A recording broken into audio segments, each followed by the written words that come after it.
కరీంనగర్లో మాజీ మంత్రి కేటీఆర్ సంచలన వ్యాఖ్యలు చేశారు. తెలంగాణ ఏక్నాథ్ షిండే రేవంత్ రెడ్డినే కావచ్చని, తెలంగాణ మైనారిటీలు జాగ్రత్తగా ఉండాలన్నారు. బీజేపీ కాంగ్రెస్ ఒప్పందంతోనే ఎమ్మెల్సీ ఎన్నికలకు వేర్వేరు నోటిఫికేషన్లు ఇచ్చారని ఆరోపించారు. కాంగ్రెస్ కు ఇంకో సీటు మనకు వస్తుంది. రెండు అలగలగై రెండు కాంగ్రెస్ కి ఇవ్వాలి. అవసరమైతే బీజేపీ బలపడకపోయినా పర్వాలేదు, బీఆర్ఎస్ ఖతం కావాలన్నదే ఆ రెండు పార్టీల యొక్క ఒప్పందం.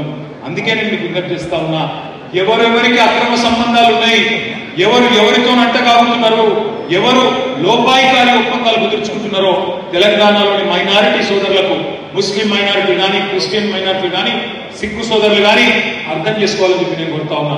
నాకైతే ఒకటే అనిపిస్తున్నది, రేపటి రోజున ఇదే రేవంత్ రెడ్డి గారు సేమ్ మహారాష్ట్రలో ఎట్లయితే అయ్యిందో ఒక ఏకనాథ్ షిండే తయారై అవతలమైన చూడు, ఇక్కడ రేపటి రోజున ఆ పని జరిగినా ఆశ్చర్యం లేదు. తెలంగాణ ఏకనాథ్ షిండే రేవంత్ రెడ్డి అయినా ఆశ్చర్యం లేదని మాట కూడా నేను విజ్ఞప్తి చేస్తా ఉన్నాను.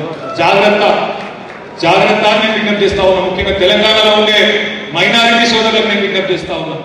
రేవంత్ రెడ్డి మూలాలు బీజేపీలో ఏబీవీపీలనే ఉన్నాయి. అందుకే ఇవాళ ఆయన అడుగడుగులా మీరు గమనించండి, జాగ్రత్తగా చూడండి.